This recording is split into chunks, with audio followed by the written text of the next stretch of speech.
Baik, Assalamualaikum warahmatullahi wabarakatuh. Salam sehat, salam sejahtera untuk kita semua. Ketemu lagi dengan saya, Dian Mulyanintya Sudarso, dalam mata kuliah pengantar logistik dan rantai pasok. Mungkin kita overview sebentar ya, terkait dengan tujuan dari mata kuliah ini. Kita ingat-ingat kembali, reminder lagi saya dan Anda semua, bahwa mata kuliah pengantar dan logistik dan rantai pasok itu bertujuan untuk menekankan kemampuan penjelasan konsep teoritis dan juga tidak kalah pentingnya adalah penyelesaian kasus sederhana dalam aktivitas logistik dan supply chain. Kita punya 6 topik yang akan kita pelajari, yang beberapa di antaranya sudah kita lalui. Ada logistik and supply chain filosofi, kemudian juga kita belajar tentang bagaimana mengelola warehouse dan juga persediaannya, jenis-jenis warehouse, jenis-jenis inventory. Kemudian kita juga akan belajar tentang apa itu transportasi dan distribusi, bagaimana kita mengirimkan barang dengan moda transportasi apa, jalur distribusi mana yang bisa kita pilih supaya aktivitas distribusi juga menjadi efisien. Kemudian juga yang tidak kalah penting adalah aktivitas procurement ya, pembelian, yang kita tahu itu juga cukup kompleks.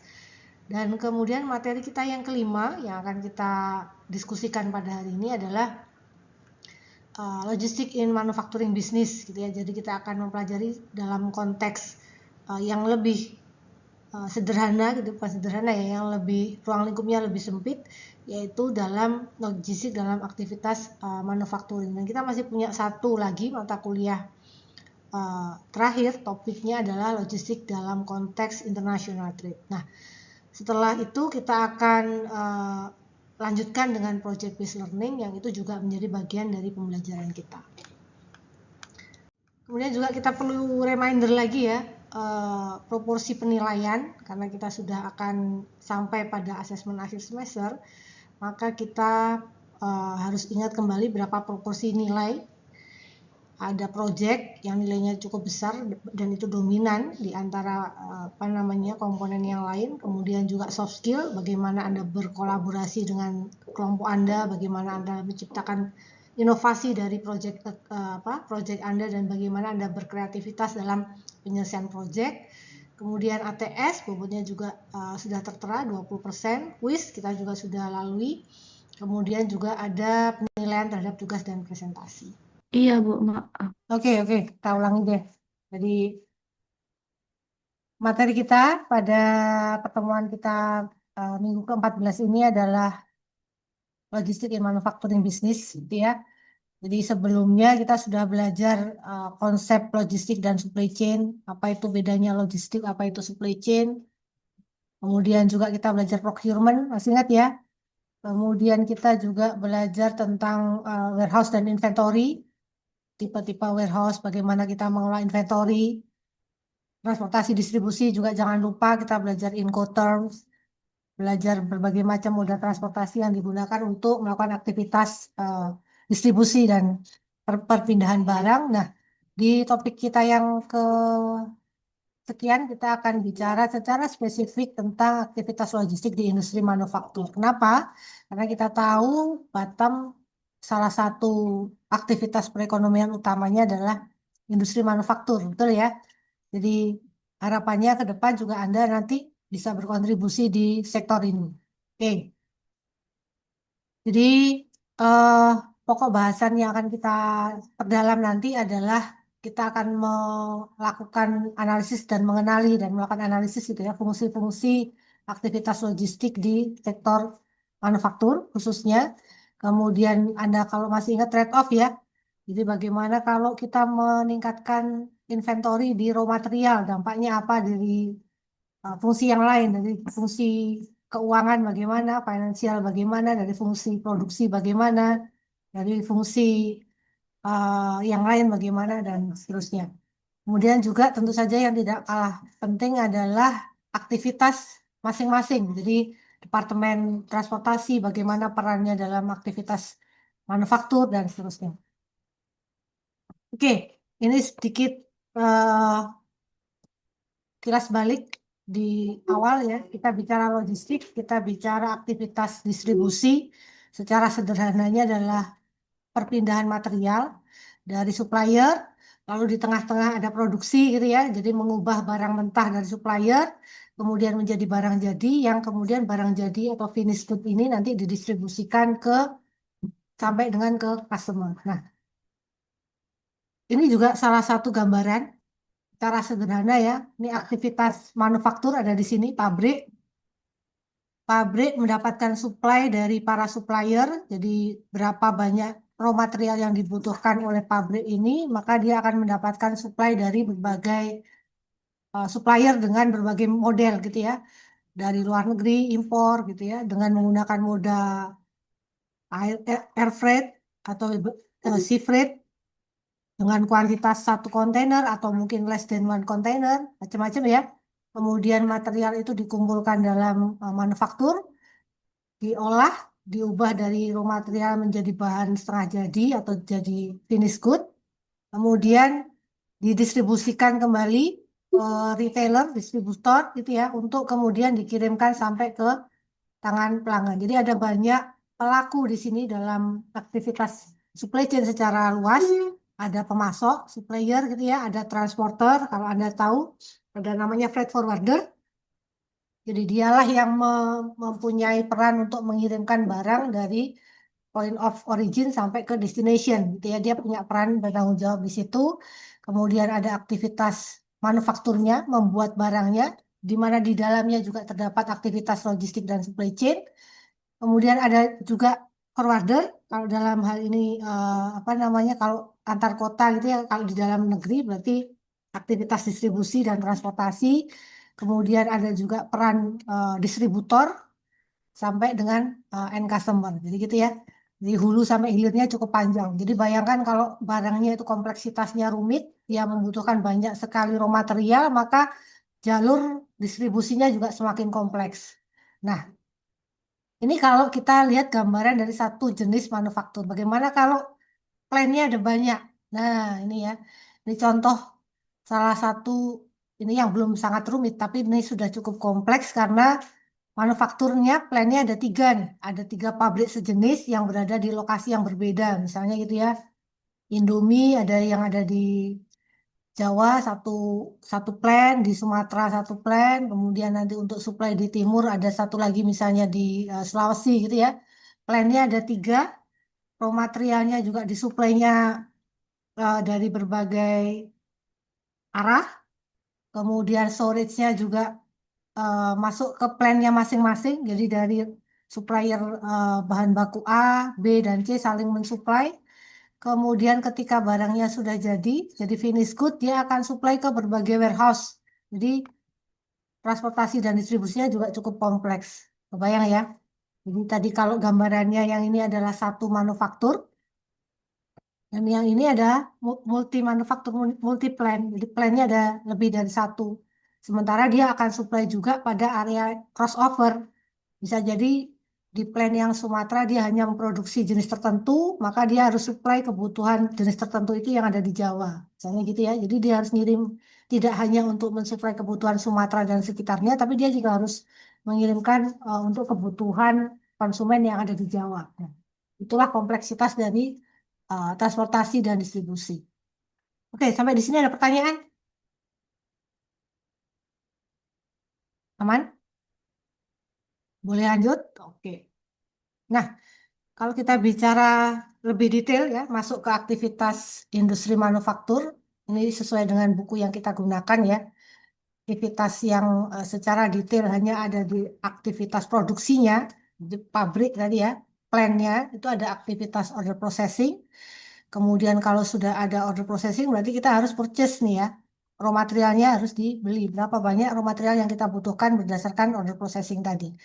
Kemudian tadi dikirim sampai ke warehouse kita, sampai di warehouse kita, lalu dilakukan aktivitas tentu saja produksi ya, bikin produksinya, bikin schedule-nya, berapa banyak yang harus diproduksi dalam waktu satu bulan, di breakdown lagi dalam satu minggu, di breakdown lagi dalam satu minggu, berarti per hari plan kita harus produksi berapa untuk memenuhi kebutuhan dari purchase order tadi.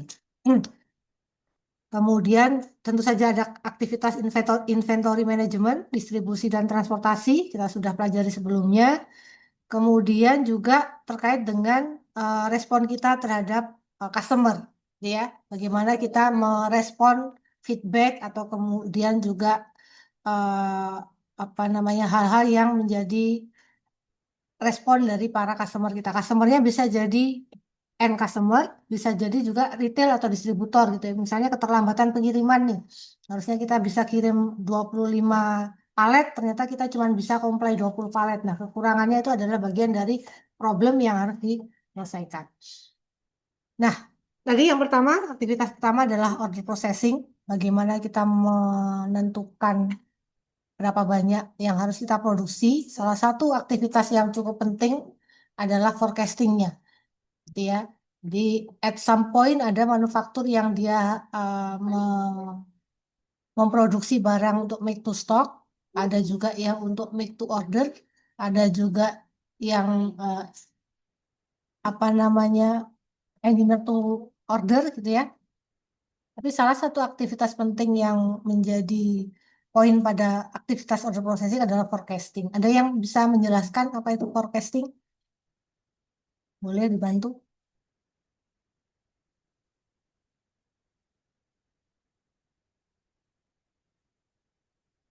Apa itu? Udah belajar kan? Ada di buku?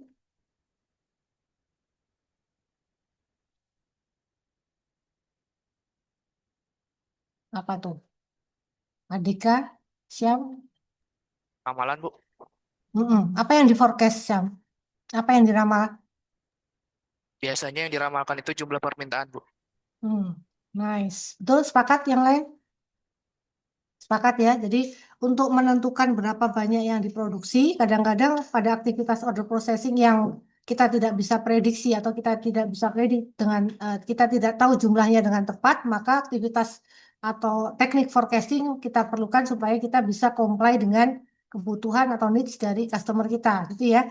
Kadang kita tidak ada karakteristik manufaktur tertentu yang terutama make to stock ya, dibuat untuk stok, kita tidak bisa tahu nih berapa banyak order processingnya dengan uh, in advance gitu. Maka kita perlu melakukan aktivitas forecasting. Nah, ada beberapa teknik forecasting yang bisa kita gunakan.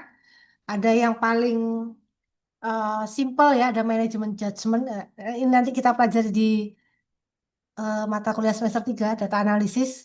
Jadi ada beberapa metode yang bisa digunakan. Salah satunya ada exponential smoothing, ada juga agregat gitu ya, ada weighted, macam-macam. Nah, itu masing-masing punya kelebihan dan kekurangan. Fungsinya untuk apa?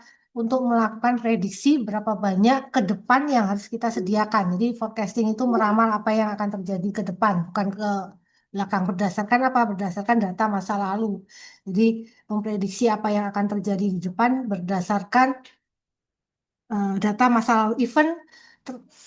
Event juga dengan menggunakan manajemen judgment ya. Manajemen judgment itu kan keputusan dari manajemen gitu. Tapi manajemen juga tidak akan melakukan keputusan tanpa pertimbangan. Dia juga punya pertimbangan berdasarkan experience dia yang cukup lama, maka dia berani memutuskan, oke, ke depan kita harus produksi sekian, gitu ya. Even dengan manajemen judgment itu juga secara tidak langsung menggunakan data masa lalu untuk sebagai dasar pengambilan keputusan ke depan, gitu ya. Oke, ada pertanyaan sampai di slide ini dulu.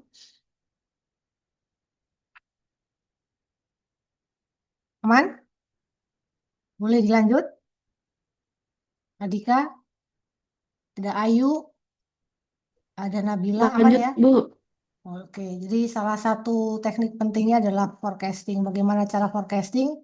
Ini menggunakan data kuantitatif. Nanti kita pelajari tekniknya di semester 3.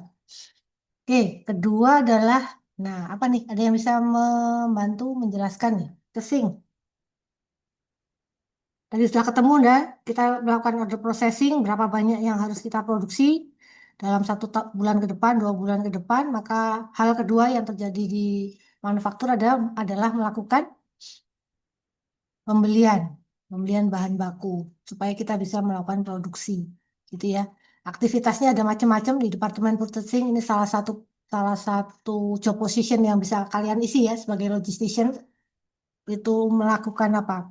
Tentu saja eh, melakukan purchasing kepada supplier, Tapi tidak hanya itu, dia juga bisa melakukan evaluasi supplier, gitu ya. Kita harus mampu memilih, misalnya kita punya penawaran 5 supplier untuk kategori jenis yang sama, barang A misalnya ya. Kita punya 5 supplier atau 7 supplier, mana nih yang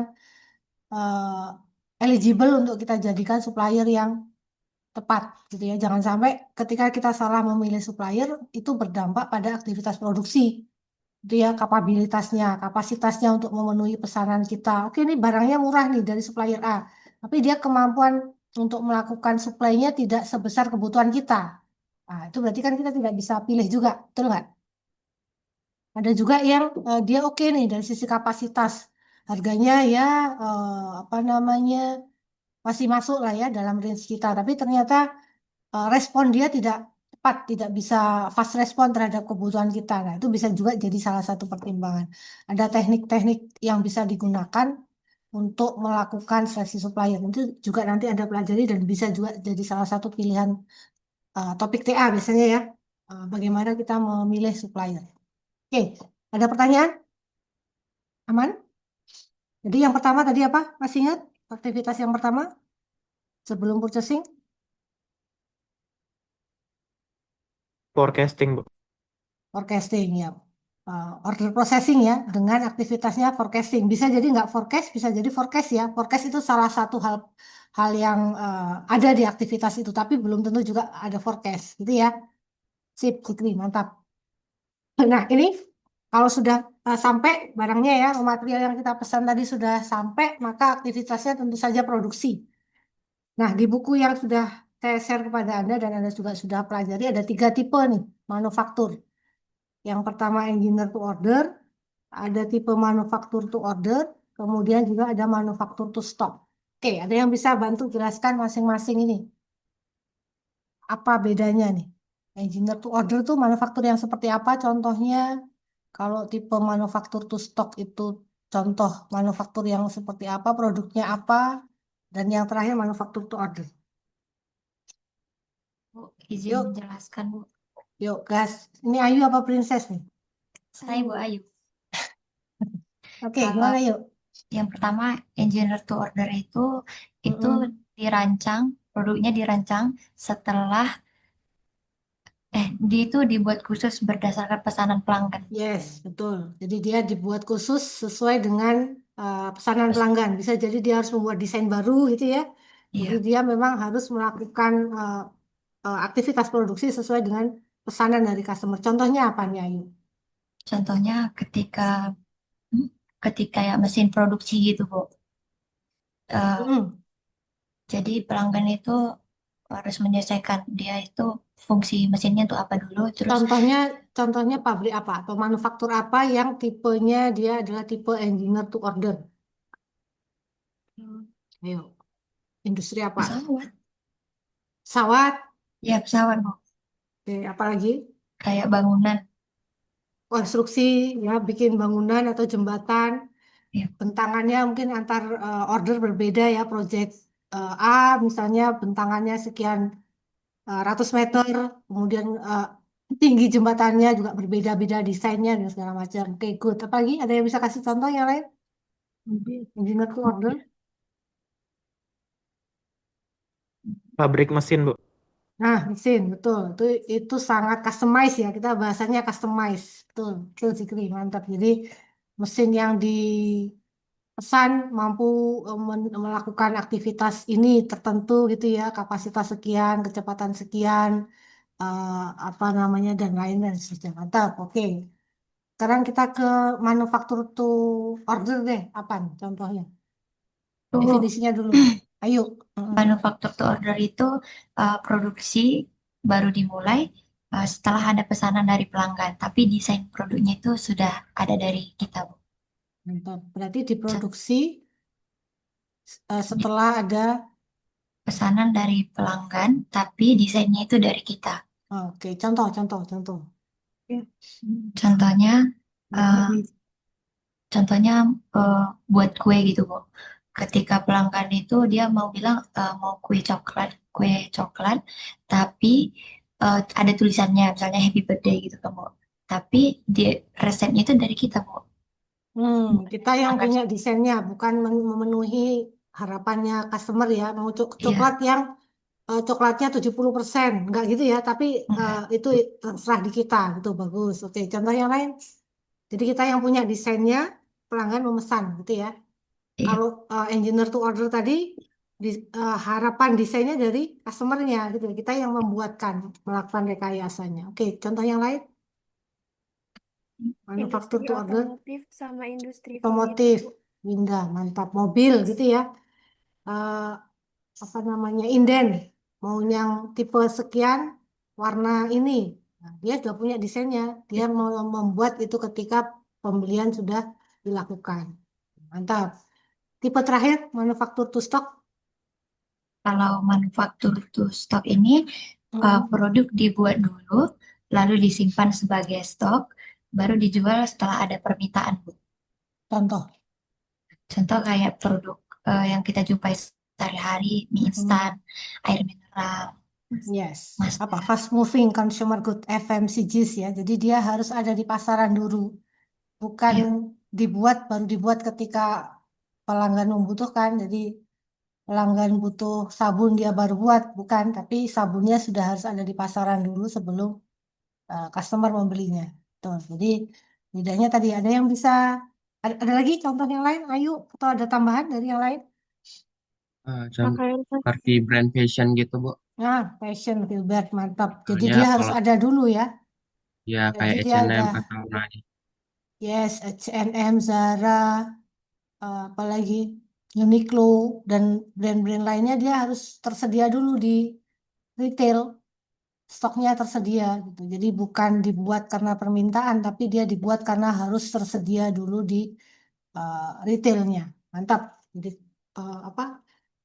Fashion ya, konveksi, sepatu, tas, gitu-gitu. Kemudian makanan minuman, consumer goods, hal-hal yang sifatnya kebutuhan sehari-hari dan harus cepat tersedia. Oke, sampai di sini jenis-jenis manufaktur ada pertanyaan? Aman? Bisa membedakan ya, tiga. Kalau ditanya nanti, tolong diingat-ingat ya. Ini bagian dari nanti asesmen. Nah, dalam aktivitas eh, industri manufaktur, aktivitas penentuan produksi itu yang cukup kritikal adalah peran dari ada yang namanya MPS, kemudian juga ada yang namanya MRP, Material Requirement Planning. Ini juga sudah ada ya di buku ya. Ada yang bisa membantu menjelaskan apa bedanya MPS dan juga apa bedanya MRP.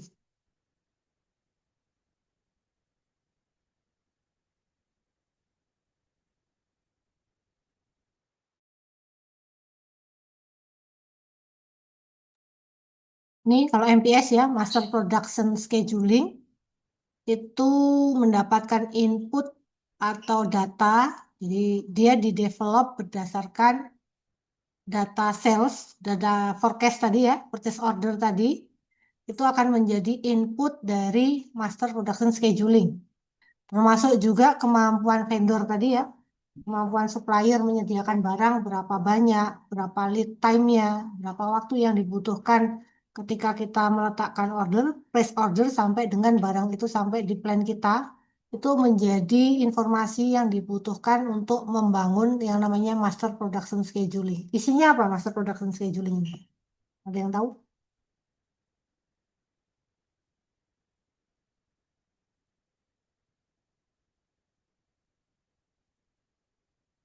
Ayo, Adika, Zikri, Gilbert,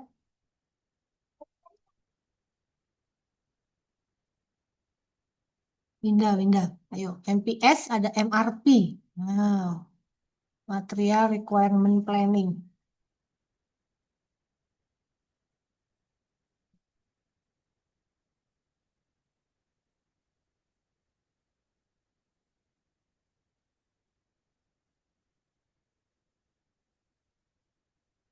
Ya.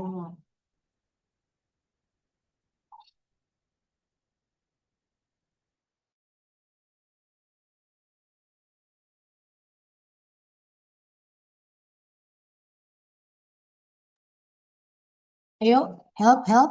Silakan. Syam, Nabila, Adelia Putri, Dava. Ayo, apa bedanya MPS dan MRP?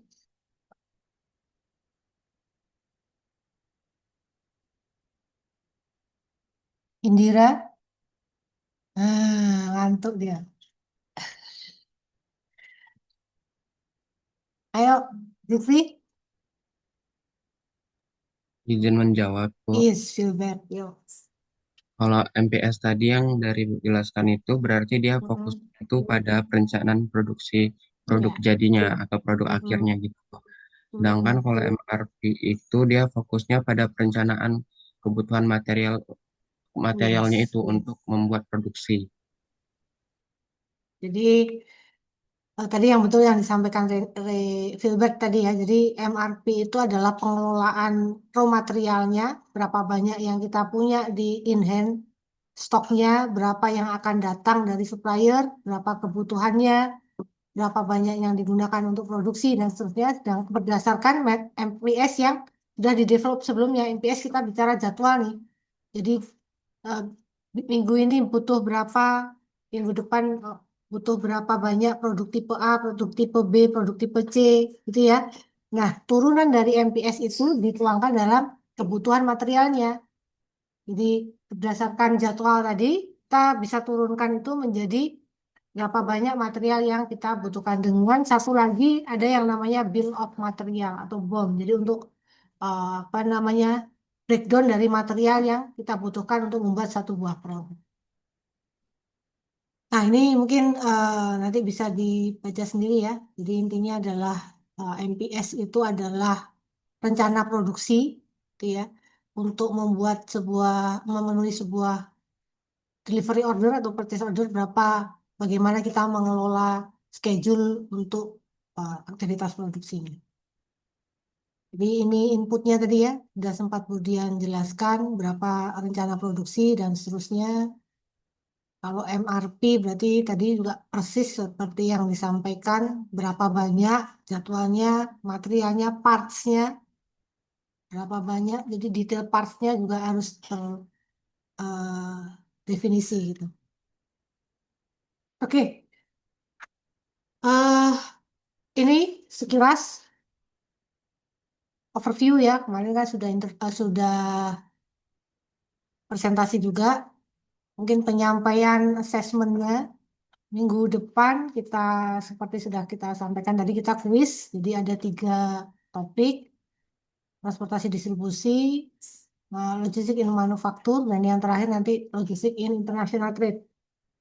Kemudian untuk asesmen akhir semester, nanti bentuknya insya Allah masih sama, jadi dari PLRP akan bertanya atau mengakses secara teori terhadap 3 topik tadi, dari sisi pergudangan persediaan, berarti asesmen terhadap project. Oke, ada pertanyaan sampai di sini?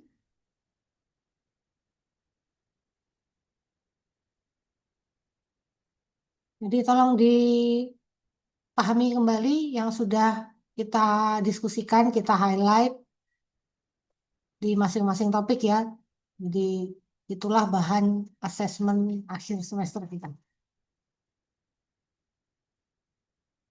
Oke, apakah ada pertanyaan atau ada yang ingin didiskusikan?